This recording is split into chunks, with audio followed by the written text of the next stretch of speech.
Hello everyone, আসসালামু আলাইকুম। কেমন আছেন আমার প্রিয় মিষ্টি আপু ভাইরা? আশা করি আল্লাহ তাআলার অশেষ রহমতে আপনারা সবাই ভালো ও সুস্থ আছেন। আমি নিজেও আলহামদুলিল্লাহ আল্লাহর অশেষ মেহেরবানিতে ভালো আছি। আপনাদের সবাইকে ওয়েলকাম করছি টুনাটুনি সংসার চ্যানেলের নতুন আরেকটি সুন্দর ও সাদামাটা লাইফস্টাইল ব্লগ ভিডিওতে। আজকে আপনাদের মাঝে শেয়ার করব সকালের নাস্তা থেকে শুরু সন্ধ্যা পর্যন্ত একটা গোছানো দিনের সুন্দর গল্প। আশা করছি ভালো লাগবে, তাই কেউ ভিডিওটি টেনে টেনে বা স্কিপ করে দেখবেন না। পুরো ভিডিওটি দেখুন, ভালোই লাগবে। ভিডিও শুরুতেই সবাইকে একটা রিকোয়েস্ট করে নিচ্ছি, আমার ভিডিওটি ভালো লেগে থাকলে প্লিজ একটা লাইক দিয়ে ভিডিওটা কন্টিনিউ করবেন। আপনাদের ছোট একটা লাইক আমার জন্য খুবই গুরুত্বপূর্ণ। আপনারই মতো অনেকের কাছে আমার ভিডিওটি পৌঁছে দিতে সাহায্য করবে, সেই সাথে নতুন দিনের নতুন আরেকটি ভিডিও মেক করার উৎসাহ জাগিয়ে তুলবে। তাই বুঝতেই পারতেছেন আপনাদের একটা লাইক কতটা মূল্যবান, তাই কেউ ভুলে যাবেন না একটা লাইক দিতে। সবাই একটা করে লাইক দিয়ে তারপর ভিডিওটা কন্টিনিউ করবেন। আজকে সকালটা শুরু করলাম একটা পরিপূর্ণ ও মজাদার নাস্তা দিয়ে। সকালের নাস্তায় ছিল গরম গরম পরোটা, সাথে নরম ডিম পোস্ট আর একটু সুস্বাদু মুরগির মাংস। প্রথমে আমি পরোটাটা বানানোর জন্য সুন্দরভাবে পরোটার ডোটা তৈরি করে নিয়েছি। হাত দিয়ে ভালো করে সুন্দর করে মেখে পরোটার ডোটা নরম করে সফট করে তৈরি করে নিয়েছি। তারপরে পরোটাগুলো আমি এবার সুন্দর করে বেলে নিব। আমি কিন্তু পরোটার ডোটা মেখে রেখে দিয়েছিলাম 10 থেকে 15 মিনিটের মতন। কিছুক্ষণ মেখে রেখে দিলে পরোটার ডোটা অনেক সফট হয়, পরোটা বেলতে খুব ঝামেলা হয় না। অল্প সময়ে সুন্দর মতো পরোটাগুলো সুন্দরভাবে বেলা যায়। এই যে দেখুন আমি কত সহজে পরোটার ডোটা কি সুন্দর করে বেলে নিলাম। এবার সুন্দর মতো বেলে তার উপর একটু সয়াবিন তেল দিয়ে একটু পরোটার চারিদিকে মাখিয়ে উপর থেকে একটু ময়দা ছড়িয়ে দিব। তারপরে আমি পরোটার শেপটা দিয়ে দিব। এভাবে একে একে আমি সবগুলো পরোটা প্রথমে ভাঁজ করে রেখে দিব। সবগুলো আগে পরোটাটা তৈরি করে ভাঁজ করে রেখে দিলে পরে আর অনেক সুবিধা হয়। পরে একে একে সবগুলো বেলে নেওয়া অনেক সুবিধা হয়। এই যে প্রথমে আমি একটা বানিয়ে নিয়েছি, এবার আরেকটা বানিয়ে রেখে দিব। আজকে আমাদের দুজনের জন্য নাস্তার জন্য আমি মোট 4টা পরোটা বানাবো। তবে এখানে আমি 6টা পরোটার জন্য ডো তৈরি করেছিলাম।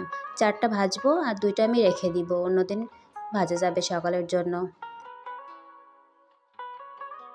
তারপরে আমি এখানে সবগুলো পরোটাই বেলে নিব। আমি কিন্তু একবারে সবগুলো পরোটা একবারে বেলে নিয়ে তারপরে ভাজতে যাই, তাহলে ভাজার সময় আর ঝামেলা করা লাগে না। সুন্দর মতো একবারে সবগুলো ভেজে নিতে পারি খুব সহজেই। এই যে দেখুন এখানে আমি সুন্দর করে পরোটাগুলো বেলে নিয়েছি। তারপরে চলে যাব পরোটাগুলো ভাজার জন্য। আজকে সকালের নাস্তায় পরোটার সাথে ছিল 2 কাপ গরম ধোয়া ওঠা দুধ চা, যা না হলে যেন সকালের শুরুটাই ঠিক জমে না। সব মিলিয়ে নাস্তাটা ছিল খুবই টেস্টি আর পুষ্টিকর। এই সুন্দর নাস্তাটা শুধু পেট ভরানোর জন্য নয়, বরং নতুন দিনের কাজের জন্য নিজেকে মানসিক আর শারীরিকভাবে প্রস্তুত করার এক সুন্দর মুহূর্ত। ঘরের মানুষদের জন্য নিজের হাতের নাস্তা তৈরি করার মাঝে যে শান্তি আর তৃপ্তি, সেটা ভাষায় প্রকাশ করা যায় না। পরিবারের সবাই একসাথে বসে নাস্তা করার এই ছোট ছোট মুহূর্তগুলোই আসলে সংসারের সবচেয়ে বড় সুখ আর বরকতের অংশ। আলহামদুলিল্লাহ, আল্লাহ তাআলার দেয়া এই সুন্দর রিজিক আর নিয়ামতের জন্য অন্তর থেকে শুকরিয়া আদায় করি। দোয়া করি আল্লাহ তাআলা যেন আমাদের প্রত্যেকের ঘরে সবসময় হালাল রিজিক ও শান্তি, ভালোবাসা আর বরকত দান করেন। আমিন। এদিকে কিন্তু আমি আপনাদের সাথে কথা বলতে বলতে পরোটাগুলো একে একে ভেজে নিয়েছি। মাশাআল্লাহ, আমার পরোটাগুলো কিন্তু সব সময় সুন্দর ফুলকো ফুলকো হয় আর খেতেও বেশ টেস্টি লাগে। আমার হাজব্যান্ডও আমার হাতে বানানো পরোটা অনেক পছন্দ করে। ওর তো প্রতিদিনের সকালের নাস্তায় যদি পরোটা দেওয়া হয় ও প্রতিদিনই খেয়ে নিবে, এতটা আমার হাতের পরোটাটা পছন্দ করে। এদিকে আমি সবগুলো পরোটা ভেজে এবার আমি একটা ডিম পোস্ট করে নিব। আজকে শুধু একটা ডিম পোচি করব, যেহেতু একটু মুরগির মাংস ছিল গত দিনের রান্না করা, ভাবলাম সেটাও একটু গরম করে নিব, এই জন্য শুধু একটাই ডিম পোস্ট করেছি। তারপরে আমি ডিমটা উঠিয়ে আমি চার জন্য পানিটা বসিয়ে নিয়েছি। এদিকে চাটা হয়ে গেছিলো, এবার আমি সুন্দর করে নাস্তাটা সাজিয়ে নিব। প্রথমে একটা প্লেটে আমি পরোটাগুলো নিয়েছি, সাথে যে ডিম পোস্ট করেছিলাম আর সাথে গত দিনের রাতের যে মুরগির মাংসটা ছিল সেটা আমি একটু নিয়ে নিয়েছি। তারপরে আমি আমাদের জন্য 2 কাপ চাটা রেডি করে নিব।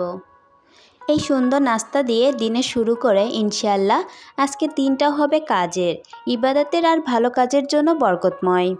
এভাবে ছোট ছোট নিয়ামতের কদর করে যদি আমরা দিন শুরু করি, তাহলে প্রতিটা দিনই হয়ে উঠবে সুন্দর আর অর্থবহ। নাস্তাটা রেডি করে চলে গিয়েছিলাম দুজন মিলে সুন্দরভাবে নাস্তাটা এনজয় করার জন্য। তারপরে আমরা অফ ক্যামেরাতে সুন্দর করে নাস্তাটা করে নিয়েছি। এরপর সকালে নাস্তা শেষ করার পরে আমি আর দেরি না করে যে প্লেট বাটি আর গ্লাসগুলো ব্যবহার হয়েছিল সেগুলো সুন্দর করে গুছিয়ে নিয়ে এক এক করে পরিষ্কার করে নিলাম। প্লেট বাটিগুলো পরিষ্কার করে নিলাম যাতে রান্নাঘর দেখলে মনটাও যেন আপনা আপনি হালকা আর শান্ত হয়ে যায়। এই ছোট ছোট একটা কাজের মধ্যে যে কতটা শান্তি লুকিয়ে আছে তা কাজ না করলে বুঝতেই পারতাম না। আমি চেষ্টা করি খুব সাধারণভাবে আমাদের দৈনন্দিন জীবন আপনাদের সাথে ভাগ করে নিতে, যেন এই ভিডিওগুলো দেখে আপনারা একটু প্রশান্তি পান আর আপনাদের মনটাও যেন ভালো হয়ে যায় আর নিজেদের সংসারের সাথে মিল খুঁজে পান। আমি কিন্তু এক একটি সব প্লেট বাটিগুলো ক্লিন করে নিয়েছি। এবার সবগুলো প্লেট বাটি ধুয়ে আমি একটা ঝুড়িতে পানি ঝরাতে রেখে দিব। কিছুক্ষণ পরে যখন প্লেট বাটিগুলো পানি ঝরিয়ে পড়ে যাবে তখন আমি র্যাকে সুন্দর করে গুছিয়ে নিব। তারপরে আমি চলে গেলাম বেডরুমে ঘরটাকে আরও সুন্দর আর পরিপাটি করে তোলার জন্য। বেডটা সুন্দর করে গুছিয়ে বালিশ, চাদর আর কভারগুলো ঠিকঠাক করে সাজিয়ে নিব যাতে পুরো ঘরটাই দেখতে লাগে পরিষ্কার আর শান্তিময়। প্রথমেই আমি যে কম্বলটা ইউজ করি সেটা সুন্দর করে ভাঁজ করে রেখে দিব বাম পাশে। তারপরে আমি যে বালিশগুলো আছে সে বালিশগুলো একটু সরিয়ে একটা ঝাড়ু দিয়ে সুন্দর করে বেডটা ঝাড়ু দিয়ে নিব। বেডটা ঝাড়ু দিয়ে সবসময় বিছানার চাদরটা টান টান করে রাখলে দেখতেও ভালো লাগে আর রুমে থাকতেও ভালো লাগে। প্রতিটা মেয়েদেরই এই একই রুটিন। প্রতিদিনই ঘুম থেকে উঠে হয় বেড থেকে শুরু হয়, না হয় সকালে নাস্তা বানানো থেকে শুরু হয়। আমারও তার ব্যতিক্রম নাই। প্রথমেই আমি সকালে নাস্তাটা সুন্দর মতো বানিয়ে নিয়েছি, তারপরে চলে এসেছি বেডরুমে বেডটা সুন্দর মতো গুছিয়ে নেওয়ার জন্য। বেডরুমটা যদি সুন্দর মতো গোছানো থাকে তাহলে মনে হয় দিনের অর্ধেক কাজই শেষ হয়ে গেছে। আমার কাছে তো এমনই মনে হয়। তারপরে আমি বেডটা সুন্দর করে ঝাড়ু দিয়ে বালিশগুলোর জায়গা মতো রেখে দিয়েছি। এবার কম্বলটা ভাঁজ করে রেখেছিলাম। বেডের পার সাইডে আমি কম্বলটা সুন্দর করে সাজিয়ে নিব। বেডটা প্রথমেই সুন্দর মতন গুছিয়ে নিয়ে এরপর আমি ওয়ার্ড্রপের দিকেই মনোযোগ দিলাম। তারপরে ওয়ার্ড্রপের ওপর যে কাপড়টা ছিল সেটা তুলে নতুন করে পরিষ্কার করে সুন্দর একটা কাপড় চেঞ্জ করে দিলাম। অবশ্য ওয়ার্ড্রপের যে কাপড়টা আমি উঠিয়েছিলাম সেই কাপড়টা দিয়েই ওয়ার্ড্রপটা সুন্দর মতন করে ক্লিন করে নিয়েছি যাতে বাড়তি আর কোনো ঝামেলা না করা লাগে। ওয়ার্ড্রপটা পরিষ্কার করে এবার সুন্দর একটা কাপড় পেরে নিব। ছোট ছোট এই পরিবর্তনে ওয়ার্ড্রপের লুকটাই যেন বদলে গেল। পুরো জায়গাটায় দেখতেই হয়ে উঠলো আরও পরিপাটি আর সুন্দর। এবার আমি ওয়ার্ড্রপটা একটু ভিন্নভাবে সাজাবো। একটা ছোট র্যাক পরিষ্কার করে রেখেছিলাম, সেটা দিয়ে আমি ভাবলাম ওয়ার্ড্রপের উপরটা একটু সুন্দর করে সাজিয়ে নিই। র্যাকটা রেখে আমার যত রেগুলার ইউজ করার জিনিসগুলো ছিল র্যাকটাতে সুন্দরভাবে গুছিয়ে নিব যাতে প্রয়োজনীয় জিনিসগুলো হাতের কাছে থাকে, আবার দেখতেও যেন এলোমেলো না লাগে। এই ছোট ছোট গুছিয়ে নেওয়ার কাজগুলোর মধ্যেই আসলে ঘরের সৌন্দর্য আর পরিপাটির আসল ছোঁয়া। পরিষ্কার আর গোছানো একটা জায়গা মনকেও করে তোলে হালকা আর প্রশান্ত। আলহামদুলিল্লাহ, ঘরের প্রতিটা কোণ যদি একটু যত্ন করে সাজিয়ে নেওয়া যায় তাহলে পুরো ঘরটাই হয়ে ওঠে আরও সুন্দর আর শান্তিময়। এদিকে আমি কিন্তু ছোট যেই র্যাকটা রেখলাম সেটাও সুন্দর মতো সাজিয়ে নিয়েছি। তারপরে বাকি জিনিস যেগুলো ছিল সেগুলো সুন্দর করে সাজিয়ে নিয়েছি। এবার মাশাআল্লাহ ওয়ার্ড্রপটা দেখতে কিন্তু আমার কাছে বেশ ভালো লাগতেছে। আপনাদের কার কাছে কেমন লাগতেছে অবশ্যই কমেন্ট করে জানাবেন। কিন্তু আগের লুকটা নাকি এখনকার লুকটা কোনটা বেশি ভালো লাগছে জানাতে ভুলবেন না কিন্তু। এখনও পর্যন্ত যারা আমার ভিডিওটি দেখতেছেন এবং যারা নতুন আমার চ্যানেলটি ভিজিট করছেন, আপনাদের যদি লাইফস্টাইল ব্লগ ভিডিও দেখতে ভালো লাগে তাহলে চাইলে আপনারা আমার চ্যানেলটি সাবস্ক্রাইব করে পাশে থেকে যেতে পারেন। সাবস্ক্রাইব করে পাশে থাকার বেল আইকনের অল অপশনটি বাজিয়ে রাখবেন যাতে পরবর্তী কোনো ভিডিও দিলে আপনাদের কাছে নোটিফিকেশন পৌঁছে যায় এবং আপনারা সময় সুযোগ করে আমার ভিডিওটি দেখে নিতে পারেন। আর আমার ভিডিওর যদি কোনো অংশে কিংবা আমার কথা কাজেরও কোনো অংশে ভালো লেগে থাকে তাহলে চাইলেও কমেন্ট করে জানিয়ে যেতে পারেন।